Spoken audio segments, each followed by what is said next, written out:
하나님 말씀 누가복음 24장 25절에서 35절입니다. 누가복음 24장 25절 이르시되 미련하고 선지자들이 말한 모든 것을 마음에 더디 믿는 자들이여 그리스도가 이런 고난을 받고 자기의 영광에 들어가야 할 것이 아니냐 하시고 이에 모세와 모든 선지자의 글로 시작하여 모든 성경에 쓴 바 자기에 관한 것을 자세히 설명하십니다. 그들이 가는 마을에 가까이 가매 예수는 더 가려 하는 것 같이 하시니 그들이 강건하여 이르되 우리와 함께 유하사나이다.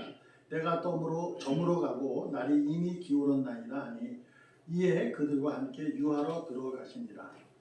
그들과 함께 음식을 잡수실 때 떡을 가지고 축사하시고 떼어 그들에게 주시니 그들의 눈이 밝아져 그인 줄 알아보더니 예수는 그들에게 보이지 아니하시는지라. 그들이 서로 말할 때 길에서 우리가 말씀을 하시고 우리에게 성경을 풀어주실 때 우리 속에서 마음이 뜨겁지 아니하더냐 하고 그때로 일어나 예루살렘에 돌아가 보니 11 제자 및 그들과 함께한 자들이 모여 있어 말하기를 주께서 과연 살아나시고 시몬에게 보이셨다 하는지라. 두 사람도 길에서 된 일과 예수께서 떡을 떼심으로 자기들에게 알려지신 것을 말하더라. 아멘. 돌아가는 두 제자. 여러분은 어디로 돌아가느냐? 엠마오로 가는 두 제자. 제가 여러분과 같이 나누고 싶은 것은 부활의 소식을 허탄하게 들었던 제자들. 그러니까 이 열한 사도는 아니에요. 엠마오로 가는 같이 있었던 제자들 중에 있는데 두 제자는 엠마오로 내려가는 거죠. 돌아가는 거예요. 그러나 오늘 나누고 싶은 얘기는 늦게라도 다시 예루살렘으로 돌아가는 두 제자. 이렇게 해서 우리가 은혜를 나누고 싶습니다. 두 제자가 오늘 주님께서 뭐라고 말씀하시냐면 미련하고 선지자들이 말한 모든 것을 마음에 더디 믿는 자들이여 이렇게 그들을 이렇게 뭐라 그래요? 책망하죠. 왜냐하면 그들이 내려갈 때 이것이 원래 15절부터예요. 13절부터. 근데 뭐 줄여서 25절부터 읽었는데 내려갈 때 예수님이 그들과 함께하고 대화를 나누는데 이들이 예수님을 모르는 거예요.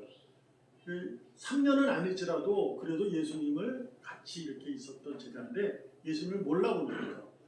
물론 이제 부활에 하셔서 형체가 바뀌었다 뭐 이렇게 자유신학자들이 얘기를 할 수도 있어요. 근데 그럴 수도 있죠. 우리가 부활의 몸이 어떻게 되는지는 모르니까 잘 모르니까. 그러나 예수님께서 부활하시고 나서 제자들을 500명을 같이 봤을 때 그들이 알아봤던 거 보면 그렇게 완전히 뭐 이상하게 나가거나 그러지는 않았을 것 같아요. 그러나 어찌됐든 이 두 제자는 예수님을 모르는 거예요. 알아보지 못하는 거죠. 그래서 예수님께서 미련하다. 마음에 더디 믿는다. 그러니까 선지자들이 말한 모든 것. 이게 무슨 얘기냐? 너희들이 아는 구약에. 그러니까 당시의 제자들은 유대인들은 이제 구약이죠. 지금은 구약이 그때 당시 그들에게는 이제 성경인 거죠. 하지만 우리 입장에서 지금 구약이 된 거예요. 그걸 다 알고 있는 자들이에요. 그러니까 메시아가 온다 이 말은 하나님의 약속인 걸 알고 메시아가 오면 그가 양같이 우리의 죄를 져서 고난을 받는다. 이런 얘기가 있는 거죠. 그래서 26절에 그리스도가 고난을 받아야 자기의 영광을 들어가는 걸 너희가 알지 못하느냐라고 하는 거죠. 그러니까 너희들은 뭐냐? 말씀을 알면서도 뭐 한다는 거죠? 믿지 않는 거죠. 그러니까 교회는 다니는데 신자라고 보기는 어려운 거죠. 내가 예수를 주라고 고백을 하는데 내 삶에 된 일이 내 삶의 그 사실로 있었을 때 이것이 하나님이 내게 주신 일인지를 모른다는 거죠. 그러니까 주님이 옆에 와서도 모르는 거죠. 전혀. 그런 것을 오늘 우리가 또 나눠보려고 합니다. 계속해서 이제 그런 얘기를 나누는 거예요. 저는 관심이 거기에 있어요. 믿는 사람들의 그 옳은, 아주 믿음이 충성한 사람들의 옳은, 거기에 나는 마음도 있지만 저는 개인적으로 이렇게 믿음이 연약한 자들에게 관심이 좀 많아요. 그래서 성경을 저는 이렇게 보게 될 때 그런 쪽으로 많이 해석하려고 노력을 해요. 그래서 오늘 본문에서도 두 제자가 부활의 소식을 안 믿은 거잖아요. 근데 그들이 제자가 아니진 않아요. 왜냐하면 만약에 하나님께서 사랑이 아니시면 자신이 부활한 소식을 듣고도 허탄하게 들려, 거짓되게 들려 돌아가는 그를 찾아가지 않죠. 그렇지 않겠어요? 사랑이니까 찾아가는 거예요. 물론 찾아가지 않은 분도 있어요. 그들 중에 구원받은 자도 있지만 아예 구원 안 하는 자들도 있는 거예요. 그러나 이 두 제자는 예수님이 찾아갔어요. 진짜 찾아간 거예요. 만나주는 거죠. 그러니까 하나님은 믿음이 연약하고 교회는 다니지만 말씀이 그렇게 내 삶에 크게 와닿지 않고 내 지금의 삶의 현장에서 일어나는 그 사실과 사건들이 정말 하나님의 말씀에 근거한 일이냐 아니면 하나님이 내게 주신 정말 선물이냐 이것을 모른다는 거죠. 그것을 알게 하게 하는 것을 이제 주님이 일하신다. 그래서 저는 모르겠어요. 저는 그렇게 많이 경험을 해요.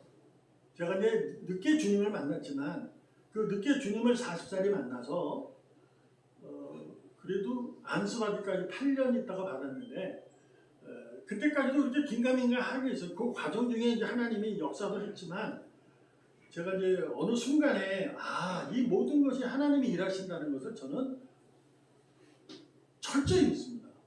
지금도 저는 우리 교회가 하는 모든 일들이 하나님의 일하시냐고 철저히 믿어요. 우리의 믿음의 행위가 남들이 봤을 때 아름답지 못하게 보이는 것조차도 저는 하나님의 일하신다고 저는 믿어요. 제가 개인적으로 잘못하는 부분도 있을 때도 이게 하나님이 일하시는 걸 믿어요.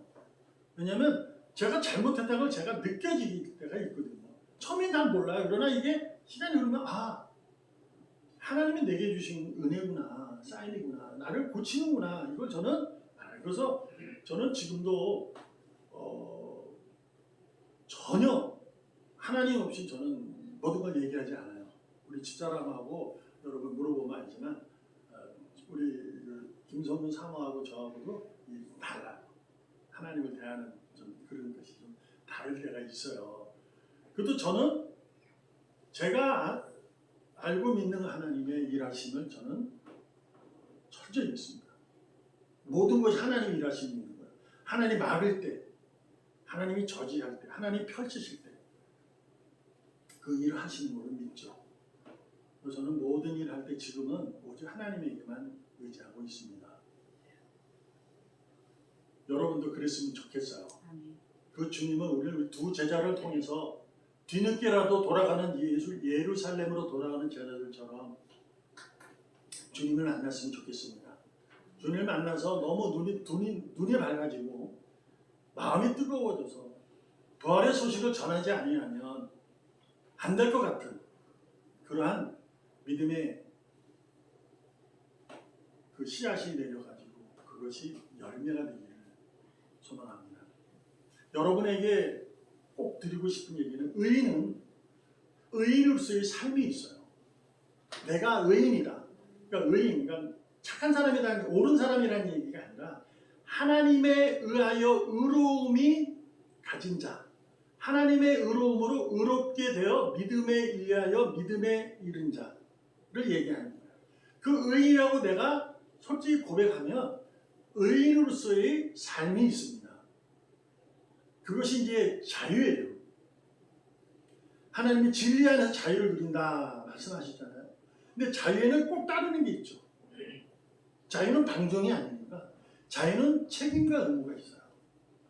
그러면 자유를 외치는 자들이 책임 없이 행동하면 그건 자유가 아니에요. 그러니까 우리가 진리 안에서 자유하다는 얘기는 의인은 의인으로서의 믿음으로 살아가는 내용이 있다는 거예요. 그래서 모든 삶에 순서를 정하잖아요. 우리가 무슨 일을 선택하게 되면. 근데 그 선택이 부활의 길을 소망합니다. 주님이었으면 좋겠어요. 내일 일어나는 일로 이것을 생각하고 이걸 고민하고 이 일을 결정하고 선택하고 나갈 때 주님의 의지로 시작하고 했으면 좋겠어요. 내가 그러한 일을 해야 하나님이 일하시는 거예요. 그거 있잖아요. 내 마음에 악이 가득하면 이거 악을 버려야 하나님 선함이 채워진다는 거예요. 근데 그거는 아니에요. 악을 우리는 버릴 수가 없어요. 우리가 인간적으로 내가 의인이라도 내 속에 있는 악을 버릴 수가 없다. 악을 버릴 수 있는 것은 성령의 능력 외에는 없습니다. 그분이 내가 악함을 가지고 있어도 그분이 내게 함께 하셔서 그분의 권세로 나를 붙들어내실 때 내가 능력이 드러나는 거예요. 놀라운 게 뭔지 알아요? 그래도 악해요. 또 한데 거짓말도 하게 되고 또 이상한 얘기를 해요. 그러는 거예요. 이게 우리예요. 근데 우리는 그전에도 저도 그렇게 여러분에게도 설교한 적이 있어요. 내 안에 악을 버려야 선함이 채워진다고. 근데 가만히 생각하면 그거 아닌 것 같아요. 아니에요. 왜냐하면 내가 그러고 나서도 또 악한 일을 하거든. 교회 가기도 싫고 하기도 싫고 꼭 그렇게 살아야 되나 이런 생각이 들고 내 삶이 그 일인데 이 주님이 하신 일이야? 이렇게 얘기할 때도 있다 이거죠. 그러다 보니 저는 이제 늘 그 고민하고 하는 거예요. 여러분이야 저보다는 여러분이 삶의 현장이 더 많이 시간을 할애하기 때문에 저보다는 좀 느껴지는 부분이 적을 수 있어요. 근데 제가 그래서 여러분에게 공유하고 싶은 게 뭐냐면 의인은 의인으로서의 삶에서 가장 우선하는 삶이 뭐냐? 믿음이다 라고 여러분에게 심지어 말하고 싶습니다. 지금 내게 벌어진 일 사실 속에 믿음으로 그것을 해결하려고 하셔야 되고 근데 믿음을 해결한다는 얘기는 기도하면 이게 해결되는 거가 아니라 믿음으로 해결한다는 얘기는 하나님을 기다린다는 거예요. 하나님이 우리에게 늘 말씀하시는 게 뭐냐면 홍해를 건너려고 하니까 못 가잖아요. 그러니까 뭐라 그래요? 잠잠히 나를 기다려라 이거예요. 그러니까 어처구니 없는 상황에 우리가 도달하기 전까지는 정말 우리가 어이가 없는 상황에 도달하기 전까지는 우리가 하는 방법대로 해나가잖아요. 어쨌든 세상의 방법이든 믿음의 방법이든 그 방법을 선택해서 가는 거예요. 근데 그 가다가도 정말 아무것도 못할 때가 와요. 홍해를 어떻게 건너? 뒤에는 애국 군사가 오는데 너무 두렵고 이제 어떻게 할지 모르니까 하나님이 말씀하시잖아요. 모세를 통해서 가만히 있어라. 그러니까 우리에게 하나님이 말씀하시는 뭐냐면 우리가 믿음으로 생각하고 고민하고 한다는 얘기는 이 사실을 살면서 어떤 의미냐? 내가 하려 하지 말고 하나님이 일하는 것을 기다리라는 거예요. 근데 거기에는 책임과 의무가 있어요. 뭐냐면 내가 원하는 방향으로 그것이 틀어줄 수도 있지만 이렇게 방향으로 이끌어줄 수 있지만 내 방법이 아닐 수도 있어요. 그리고 더 놀라운 거는 때가 그게 아니라 한참 기다려야 될 때가 와요. 그것은 하나님이 하시는 거니까 우리가 어쩔 수 없어요. 그래서 하나님이 뭐란다? 기다려라. 그러니까 내가 하나님을 기다리고 믿음을 기대한다는 얘기는 하나님을 의지하고 있다는 거예요. 그래서 모든 사실 사건 속에 하나님을 기대하는 거죠. 하나님이 기대를 한다는 것은 뭐냐? 기적이 일어나는 걸 믿는 거예요. 하나님이 일하심을 믿는다는 것은 기적이 일어난다는 거죠. 기적이 일어나는 것은 우리가 생각하는 기적이 아니라 우리 경험하잖아. 평범, 코로나19가 없을 때 우리의 예배드리는 이러한 모습 속이 기적이었다는 걸 우리는 깨닫잖아요. 평범함 속에서 일어나는 거예요. 상식이 벗어나지 아니하는 일들. 그런 기적이 일어나요. 그러니까 우리는 오늘도 어떠한 입장이 되느냐. 엠마오로 내려가는 두 제자는 빈 무덤을 부활의 소식을 들었는데 허탄하게 들려 내려가는 거예요. 자, 그들은 어떻게 했어요? 그걸 듣다 보니 허탄하게 들으니 거짓되게 들으니 이상하게 들리니 아무리 내 상식으로는 이해가 안 되니 어떻게 된 거죠? 주님이 옆에 앉아도 모르는 거예요. 우리가 신앙생활을 하면서 교회를 다니면서도 하나님의 말씀 지금 여러분에게 제가 같이 하나님 말씀을 제가 선포하고 여러분이 들을 때 같이 은혜를 나눌 적에 이 말씀이 내게 와서 내 삶에 확실하게 들려지지 않으면 이게 저건 아니가 허탄하게 들리면 주님이 옆에 있어도 몰라요. 그래서 어떠냐?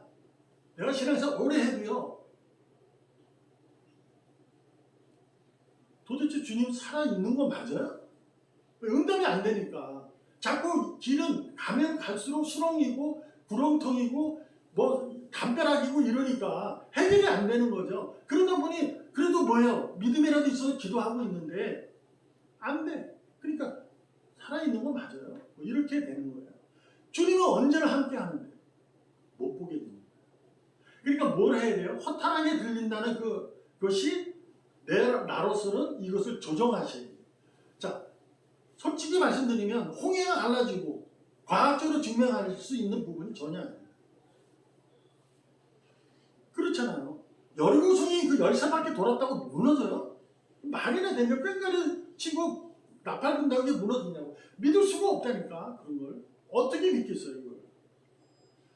이게 허탄하게 들리는 거거든요. 근데 이것을 허탄하게 들릴 수밖에 없어요. 우리는 인간이어서 악하기 때문에. 그렇지만 의인이기 때문에 어떻게 들어야 돼요? 허탄하게 들리지만 이것을 들어보려고 애쓰는 거예요. 그때는 뭐 해야 돼요? 말씀을 묵상하는 거예요. 오늘 주님이 말씀하신 것처럼 그리스도가 이런 고난을 받고 자기의 영광에 들어갈 것을 아니냐? 그거 너희가 읽고 알고 있지 않느냐라는 거죠. 그러니까 내가 이 삶이 자꾸 한다. 그럼 자꾸 이상하게 들린다.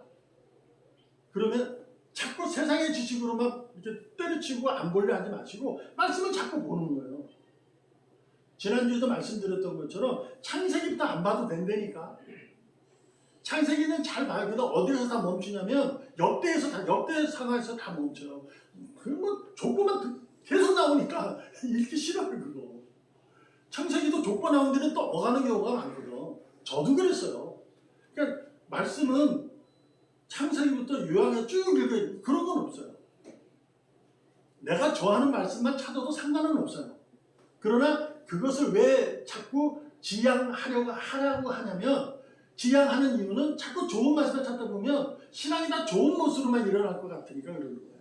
근데 지향해야 할 것은 내가 이렇게 힘들면 그 내가 힘들어하는 선배님들을 찾아보는 거예요. 아, 그 선배님들은 정말 하나도 안 힘들고 했어. 안 그래요. 단 한 명도 없어요. 성경에 보면 단 한 명도 자기의 삶에 고민하지 않는 사람이 없어요. 자, 아브라함이 하나님의 약속을 어겨가지고 딴짓한 거예요? 우리는 그렇게 들어왔는데 그 전혀 아니에요. 아브라함은 자신이 주어진 삶 속에서 자신의 그 삶의 내용으로 살아가는 거예요. 그러니까 엘리에셀이 자기의 12년 된 종이 후손이 되는 걸 원하는 거예요. 왜? 자기는 아들을 못 낳으니까. 그게 믿음이 없어서? 아니라니까. 아니에요. 자기의 삶이에요. 근데 거기서 하나님 뭐 하는 거예요? 그럼에도 그를 늘 찾아오시잖아요. 가르쳐 주시는 거예요. 근데 우리는 그거를 자꾸 놓쳐요. 내가 그렇게 해석을 하고 내가 그렇게 나가면 그냥 그 길로만 가려고 그래요. 그러시면 안 되고 성경의 말씀으로 들어가면 하나님이 나를 찾아오신다는 것을 깨닫게 돼요. 그래서 아브라함은 자꾸 고치는 거예요. 이렇게 톡 치고 이렇게 톡 쳐서 하나님이 야 그러면 버려버리지 그걸 두겠어요. 하나님이신데 자기 말을 창조주 말을 안 듣는데 그걸 가만 내버리냐고요. 쳐버리지. 얼마나 모세가 얼마나 나 안 해. 하나님이 명령하는 안 한다 그러잖아요. 근데도 3번씩이나 찾아가요. 물론 이제 좀 짜증도 내셨지만 사랑해서 그러지 않아요? 부모가 자녀를 사랑하면 너무 말한다면 나중에 짜증도 내잖아. 그렇다고 미워서 그래? 그렇지 않잖아. 사랑해서 그러는 거지. 찾아가는 거야. 그러니까 내가 잘못되는 길을 가고 있어서 나는 이제 성경의 말씀이 이게 허탄하게 들리네 라고 해서 그냥 세상의 지식으로 안 되니까 그 길로 가겠다 이렇게 하시면 말고 자꾸 말씀을 들으면요 하나님께서 나를 고쳐요. 그게 언제인지 몰라요. 제가 말씀드리고 싶은 거예요. 강도는 단 한 번도 교회 다닌 적 없어요. 십자가의 한쪽 강도는 교회 다닌 적도 없고 아무것도 안 했다니까. 그분은 예수님 하나님 찬양 해본 역사도 없는 놈이에요. 다만 죽을 때 당신의 나라에 가니 나를 좀 기억해 주세요. 그 한마디로 그걸 구원받았어요. 놀라운 게 여러분 잊지 않아야 돼. 그 한마디로 구원받은 게 아니에요. 그는 이미 예전에 구원받은 자로 정해진 거예요. 근데 그 성경에 기록된 것을 보고 우리가 자꾸 우리가 우리가 말씀도 나누었지만 은혜 나눴지만 나도 꼴바닥 할 때 그러고 가야지 구원받겠구나. 그거 하지 말라고 그랬어요. 그게 아니고 하나님이 정한 자는 하나님과 책임진다는 것을 가르쳐주고 있는 거예요. 그러니까 우리는 여러분과 제가 그 적어도 내가 하나님에게 발걸음을 교회로 옮기는 자들은 하나님이 정한 자예요. 두려워하지 마시고 좀 세상의 말이 아니라 세상의 지식이 아니라 성경에 좀 들려드는 말씀 중에 내가 좀 이해가 되지 않는다 할지라도 성경을 찾고 보세요. 자기가 좋아하는 성경 구절을 찾고 성경 찾아서 보세요. 그리고 믿음의 선배님들 가만히 생각해 보시고 그 등장하는 데가 이 사람이 어디서 등장하지? 그거 찾아가 보는 거예요. 그러면 그도 얼마나 하나님을 속상하게 하고 그랬는지 알아요. 근데 하나님은 끝까지 찾아다녀요. 얼마나 감사해요. 투제자를 찾아와서 미련하고 마음에 덕임이 있는 자예요. 이게 뭐야? 너희 어리석다. 말씀도 이해 못하냐? 하고 야단치지만 그러고 나서 어떻게 했다? 말씀을 자세히 풀어주셨다. 그러니까 이들이 예수님과 같이 하고 싶은 거예요. 같이 합시다. 그때까지도 몰라요. 마음이 뜨거워져서 예수님과 같이 먹기를 바랬어요. 근데 예수님이 같이 하시면서 떡을 떼어 축사하시고 나니 이들이 눈이 밝아지고 예수님을 알아봤다. 그러나 그 자리에 주님이 안 계시더라. 이거거든요. 그들이 눈이 밝아져 그인 줄 알아보더니 야 주님이구나 그랬는데 벌써 떠나신 거예요. 근데 이거는 이제 신비잖아요. 이걸 여러분과 저는 잘 안 믿어지게 돼요. 그러나 이것이 안 보인다. 이 얘기 뭐예요? 하나님은 편지하신 거예요. 어디나 계신 거예요. 나와 함께하니 지금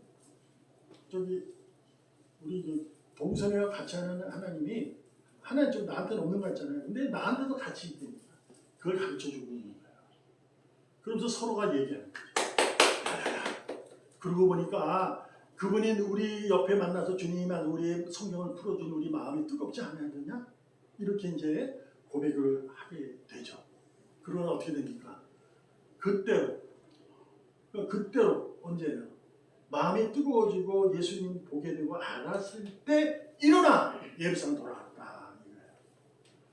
그들은 이미 허탄하게 들려서 믿음이 사라진 듯 하면서 의구심만 들고 의심이 들어 그냥 집에나 가자 하고 돌아갔지만 부활의 주님께서 그를 직접 찾아오셔서 그들에게 평안을 주시니 말씀으로 평안케 하시니 그들이 두 눈이 밝아지고 마음이 뜨거워져 늦게나마 그래도 예루살렘에 그래 나는 그분의 제자지 그러니 내가 안 이러면 안 되지 하고 돌아갔더라.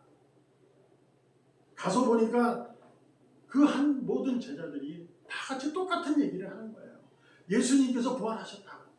그래서 35절에 두 사람도 길에서 된 일과 예수께서 떡을 떼심으로 자기들에게 알려진 것을 말하더라 라고 증언하는 증인이 되었다는 겁니다. 여러분 좀 늦는다고 저기 하지 마십시오. 내가 좀 예수 믿는 것이 좀 그렇게 탐탁지 않다고 해서 하지 마십시오. 솔직하면 옛날에 그런 거 있잖아요. 학교 다닐 때는 뭐 할 때 남들이 안 하는 거 안 하는 거 잘하면 좋은 거잖아요. 근데 상식에 벗어나고 잘못한 일이 으쌰으쌰하는 것처럼 보일 때가 있잖아요. 그래서 요새 이 댓글이라는 것이 아주 안 좋은 건데 그런 게 많잖아요. 그 왜 그럴까요? 그게 심리적인 겁니다. 사람이. 아주 그게 안 좋은 거예요. 자신의 얼굴이 드러나지 않으니까 막 안 보이는 데서 막 하는 거죠. 아주 안 좋아. 그러니까 주님을 만났으면 만난 거로 사는 거야. 난 주님 만났어. 난 주님 함께해. 그분은 부활하셨어. 나도 하늘나라의 꿈을 꾸며 살아가는 자야. 이렇게 말하라는 것이 아니라 그러한 삶을 살아가는 거예요. 모든 내 일이 지금 여러분과 저에게 일어나는 그 일이 말씀으로 해석해보면 이상하게 해석이 되는 거죠. 도저히 이거는 말씀에 있지도 않은 얘기야. 허탄하게 들려요. 그래서 여러분, 그렇다고 엠마로 내려가지 마십시오. 물론 내려가도 주님이 찾아오셔서 다시 돌아오게끔 만드실 겁니다. 왜요? 주님은 지금도 여전히 여러분과 저를 사랑하셔서 여러분과 저의 미련하고 어리석은 마음을 가진 우리의 그 마음의 문을 어떻게 하신다? 두드리신다. 오늘도 너는 내 자녀야. 근데 네가 슬기롭지 못하고 미련하구나. 어리석구나. 그래서 난 너를 버릴 거야. 라고 뒷걸음치거나 뒤돌아서지 아니하시고 오늘도 내 그 미련한 마음을 두드리고 계십니다. 여전히 지금도 변함없이 내가 엠마로 내려가는 중일지라도 내가 하나님의 말씀에 허탄하게 들릴지라도 주님은 내 마음을 두드리십니다. 왜요? 함께 먹고 마시려고 같이 함께하여 떡을 떼고 축사하시고 먹으니 두 눈이 밝아져서 예수를 보게 되더라. 주님은 여러분과 저를 전혀 추워도 없습니다. 버릴 생각 전혀 없어요. 믿음이 연약하다고 해서 나는 저 집사님처럼 진짜 저 권사님처럼 진짜 저렇게 신앙생활 못하겠어. 상관없어요. 그래도 주님은 그 마음의 문을 두드리십니다. 그러니 우리가 할 일은 뭐예요? 마음을 여세요. 마음을 열 수 있는 유일한 방법은 말씀의 묵상입니다. 오늘도 말씀에 여러분과 제가 묵상하시고 오늘도 엠마오로 내려가는 두 제자를 통해서 우리에게 주어지고자 하는 하나님의 그 메시지를 여러분이 들으시고 좀 늦으면 어떻습니까? 전 40살이 만났는데 어떻습니까? 여러분은 저보다 더 먼저 믿었잖아요. 여기 저보다 늦게 믿은 분 없을걸요? 두려워하지 마시고 늦은 순간이 가장 늦은 거예요. 여러분. 괜찮아요. 하나님은 그걸 원하지 않아요. 당신의 백성은 절대로 버리지 아니하니까 오늘도 주님이 문을 두드리실 때 미련하지만 그 미련한 마음을 슬기로운 마음을 바꾸려고 애쓰며 오늘 여러 주님 함께 먹고 마시기를 부탁드립니다. 여러분 하나님의 꿈이 여러분과 저의 비전이 되어야 되지 않겠어요? 예수님의 성품이 여러분과 저의 인격이 되어야 되고요. 성령의 권세가 여러분과 저의 삶의 능력이 되어야 될 줄로 믿습니다. 오늘도 그 믿음으로 내 삶에서 우선순위는 믿음이라는 사실을 잊지 마시고 여러분에게 있어질 아주 작은 일일지라도 주님의 생각과 주님의 마음으로 예루살렘으로 돌아가시기를 주님의 이름으로 축복합니다. 기도하겠습니다. 살아계시는 하나님 아버지 감사합니다. 세상의 방법은 오직 옳은 것과 그른 것을 나누는 이분법입니다. 아버지 하나님 거기에 마음 뺏기지 않게 하시고 온전히 하나님의 일하심에 마음을 두고 그 마음을 본받아 그리스도의 마음을 품고 이 땅에 실제적인 믿음의 삶을 살아갈 때 예수를 증거하며 부활의 삶을 실제적으로 나타내며 살아갈 수 있도록 복되게 하여 주시옵소서. 하늘의 꿈을 소망으로 두고 이 땅에 예수님의 인격으로 믿음의 능력으로 힘차고 용기 있게 살아갈 수 있도록 오늘도 붙잡아 주시고 이끌어 주시옵소서. 살아계시는 예수님의 이름으로 감사하며 기도합니다. 아멘.